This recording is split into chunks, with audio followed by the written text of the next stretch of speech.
Quand j'ai choisi d'être chef d'orchestre, c'est pour plusieurs raisons. D'abord, physiquement, j'aimais beaucoup malaxer le son avec mes bras. Et ça, c'est vraiment une révélation que j'ai faite assez jeune. J'aime aussi beaucoup étudier le contexte historique, politique, les enjeux de l'œuvre. Donc ça, c'est typiquement le rôle d'un chef d'orchestre qui doit avoir un peu de hauteur de vue sur une œuvre. J'aime bien aussi le risque que ça comporte, de devoir jouer ensemble, chanter ensemble, défendre une œuvre ensemble. Voilà, j'aime bien être un peu chef de bande, moi.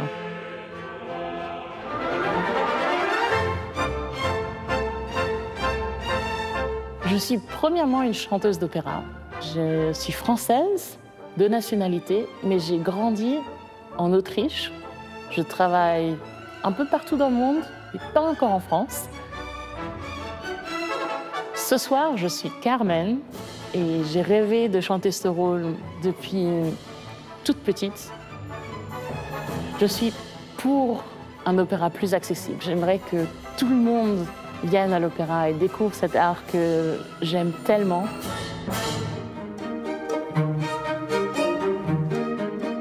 Cette semaine, le Paris des Arts vous donne rendez-vous à Vienne, capitale impériale. On vous fera découvrir ces lieux incontournables, mais aussi la voix de celles et ceux qui la font vibrer, comme Katia Ledoux, qui incarne un nouveau visage de Carmen. Mais tout de suite, allons à la rencontre de Laurence Equilbé, chef d'orchestre visionnaire à la tête de l'Insula Orchestra. Elle se produit pour la première fois au prestigieux Musikverein.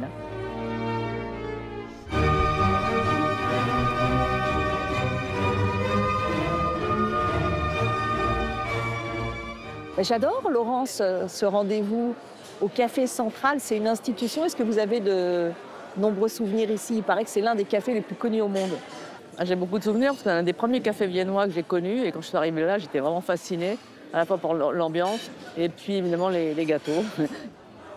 Puis maintenant, le café viennois a été classé au patrimoine immatériel de l'UNESCO. Donc c'est vraiment une institution. Oui, c'est vrai. Ce qu'ils appellent, eux, le Gemütlichkeit, c'est-à-dire l'agréabilité.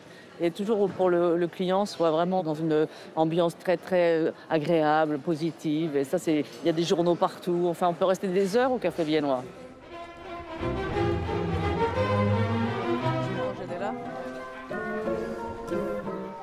Et alors vous avez passé 2 années fondatrices ici, ouais, dans votre jeunesse. Qu'est-ce qui vous plaît tant ici? L'intérêt pour la musique classique du peuple. Ouais. Et ça, il y a ça aussi en France, mais de façon beaucoup moins profonde. La musique est partout et ils respectent beaucoup le patrimoine musical.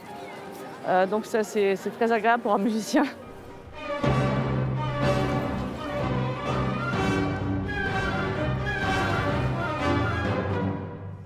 Bon, alors à Vienne, vous avez fait une rencontre qui a été déterminante dans votre carrière. Vous pouvez nous en parler? Oui, j'ai rencontré Nicolas Sarnoncourt, qui était un des pionniers de l'interprétation sur instrument d'époque, qui m'a donné le virus. C'est grâce à lui d'ailleurs que j'ai créé Insula Orchestra, parce que j'ai toujours rêvé d'avoir mon propre orchestre et donc je l'ai créé avec des instruments d'époque.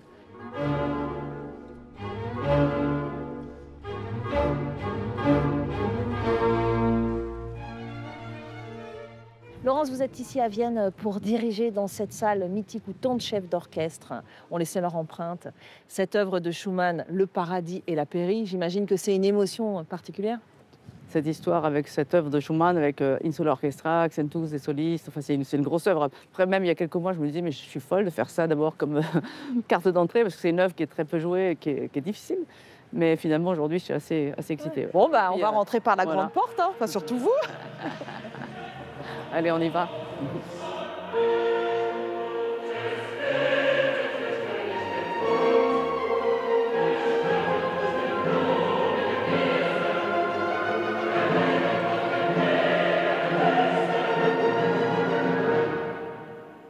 C'était une évidence pour vous, cette œuvre? Ici? En fait, oui, parce que je trouve que c'est une œuvre très germanique quand même.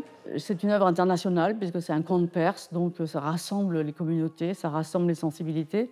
Et c'est vrai, quand on a pensé un projet ici pour Musikverein, on s'est dit il faut y aller avec toutes les forces, chœur, orchestre, soliste. Et on s'est dit c'est vraiment l'œuvre qu'il faut présenter ici.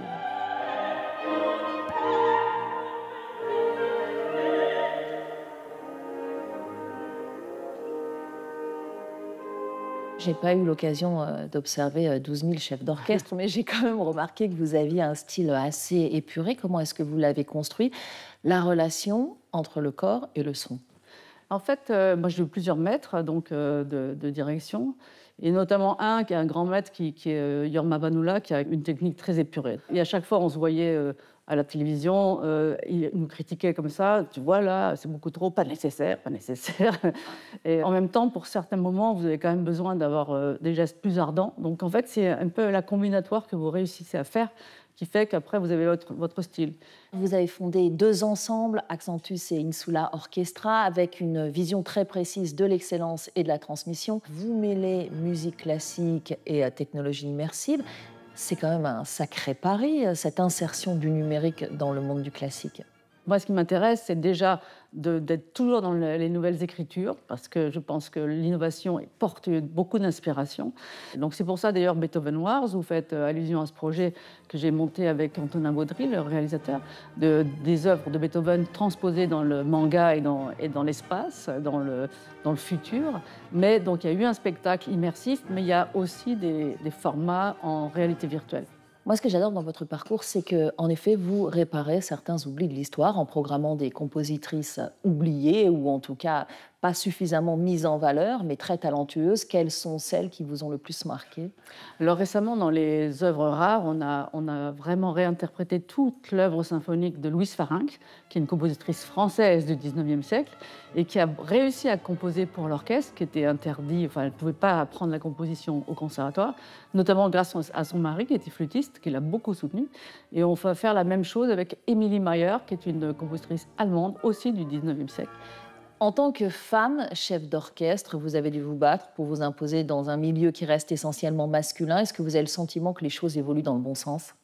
Alors, les choses évoluent dans le bon sens, oui, certainement. Après, c'est pas vraiment linéaire. Enfin, on sent que c'est pas un mouvement de fond qui va être naturel. Et donc, c'est toujours pas évident d'être femme à des niveaux de responsabilité importants dans la musique. Et ça s'est traduit comment? Elles ont moins les chances, à niveau égal, les chances de grandir. Ouais. Voilà. Alors, je vais vous poser une question qui est d'une naïveté sans doute effarante pour vous, mais je pense que beaucoup de gens, encore aujourd'hui, se demandent quel est le rôle exact du chef d'orchestre. Déjà, inspirer quand même le groupe, parce qu'on a beaucoup répété, il faut quand même les restimuler, même si eux-mêmes sont très musiciens. Il faut vraiment rassembler cette énergie, donner l'envie, et donner les départs, parce que les musiciens, ils n'ont qu'une ligne, vous avez tout, et eux, ils n'ont qu'une ligne. Donc, ils doivent compter les mesures, parce que parfois, ils ne jouent pas. Et donc, si vous êtes sympa, vous leur faites signe quand c'est à eux. Voilà, par exemple.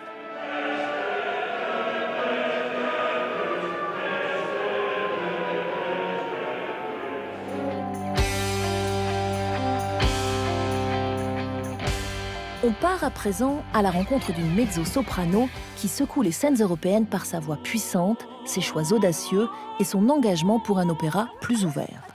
Katia Ledoux a quitté la France, direction Vienne, à l'âge de 5 ans. Enfant déjà, elle chantait Carmen devant sa télé.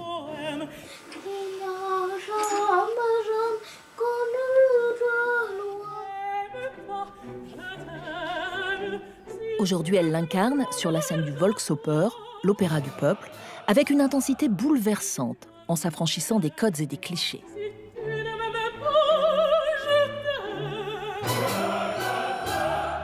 Katia, dans quelques heures, on vous entendra chanter « L'amour est un oiseau rebelle ». Interpréter Carmen, c'est le rêve de votre vie.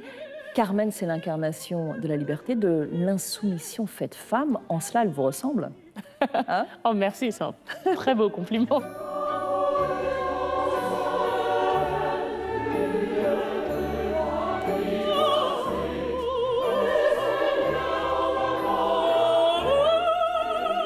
Je trouve que Carmen, c'est surtout l'amour. C'est pas justement l'amour est un oiseau rebelle. C'est un peu... j'ai l'impression que cette air, c'est un peu Lady Gaga, Born This Way, mais de 1875. Je trouve que elle est super punk, Carmen, en fait. Elle se bat contre les bavures policières, elle se bat contre le racisme, elle en parle beaucoup, qu'elle a l'impression que le monde la voit différemment parce qu'elle a une couleur de peau un peu différente. Elle se bat justement pour l'amour libre. Moi, je trouve que c'est un peu la queer punk icon du 19e siècle. Votre Carmen, à vous, elle s'affranchit d'un certain nombre de choses, d'une sensualité docile notamment, d'une mise en scène esthétisante de la mort, de la fin tragique. Qu'est-ce que vous avez voulu déconstruire et surtout construire avec cette interprétation qui est si singulière? La mise en scène a été faite par Lotte de Beer, qui est la chef de la Volksoper, donc de l'Opéra du Peuple ici. Et en fait, ensemble, on a beaucoup discuté du caractère et surtout des problématiques qu'il peut y avoir avec Carmen.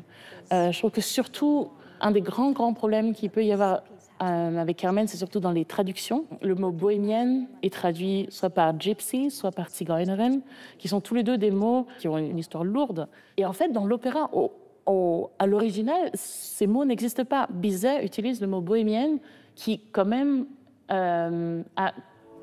donne une couleur, mais c'est pas cette problématique politique.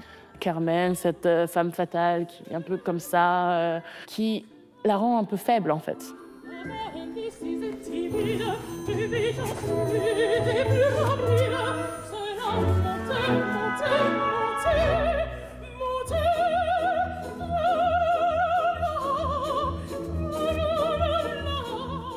Votre parcours, Katia, il est atypique. Il est marqué par des refus, par une certaine exclusion. Il a fallu vous battre pour être tout en haut de l'affiche? Malheureusement, oui. Pendant très longtemps, en fait, ce qu'on me disait, c'est que Carmen, je pourrais, mais il faut que je perde au moins 20 à 30 kilos. Et ce qui est bizarre, c'est que pendant vraiment longtemps, pour moi, c'était ah oui, enfin surtout à l'université, je me dis bon bah ok, oui, il faut que je perde du poids. Mais j'avais jamais compris pourquoi les gens disent ça. Et un jour, j'étais en train de discuter justement avec un directeur de casting qui me disait oui, mais bon, tu sais, si tu veux faire les rôles genre Dalila, Carmen, tu sais, il faut que tu perdes du poids. Et d'un coup, j'ai compris qu'en fait, ce qu'il disait, c'est qu'en fait, le public pourrait pas s'imaginer que quelqu'un me trouve sexy. Et là, mais du coup, ça m'a complètement décomplexée parce que c'est tellement faux. Bon, c'est vrai que j'ai un public très spécial, plutôt dans la communauté queer, plutôt dans la communauté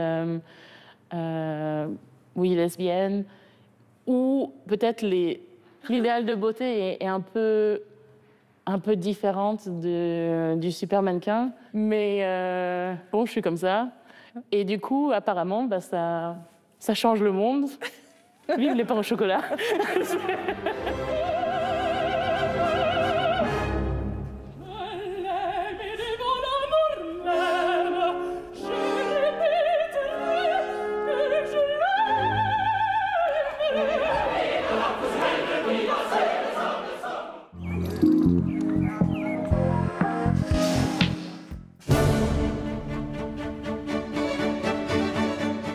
C'est l'heure de notre coup de cœur. On va s'intéresser aux incontournables de Vienne.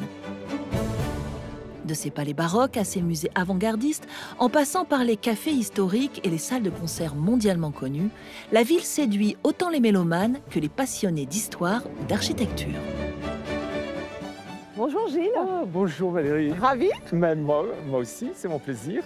Donc la visite de la ville en calèche, c'est une tradition, oui. Je crois. Oui, mais absolument. C'est un petit peu comme les gondoles à Venise. Pour ceux qui veulent faire une petite balade romantique dans le centre-ville, eh bien, c'est le moyen idéal. Bon, on y va. Voilà, très bien.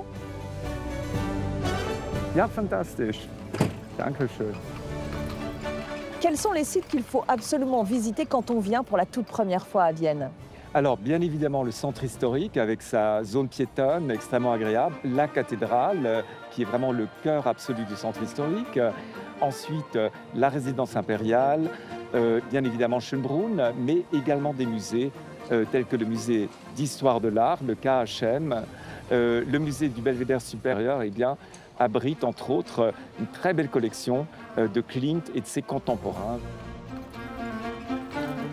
Vous dites évidemment Schönbrunn, mais qu'est-ce que c'est Schönbrunn? Alors, Schönbrunn est l'ancienne résidence d'été des Habsbourg. Très beau jardin, très belle fontaine. Et ce qui caractérise Schönbrunn, à la différence de Versailles, c'est que les intérieurs reflètent le goût personnel de Marie-Thérèse, indépendamment de la provenance des artistes ou des objets. Et qu'est-ce que c'est ce dôme magnifique? Voilà, alors ça... On a l'impression d'être à la place Navone à Rome. Et en fait, là, non, nous sommes à Vienne avec l'église Saint-Pierre. Très belle église de style baroque, dont l'un des architectes était le célèbre Lucas von Hildebrandt. Hein, donc là, on voit quand même l'influence du baroque romain.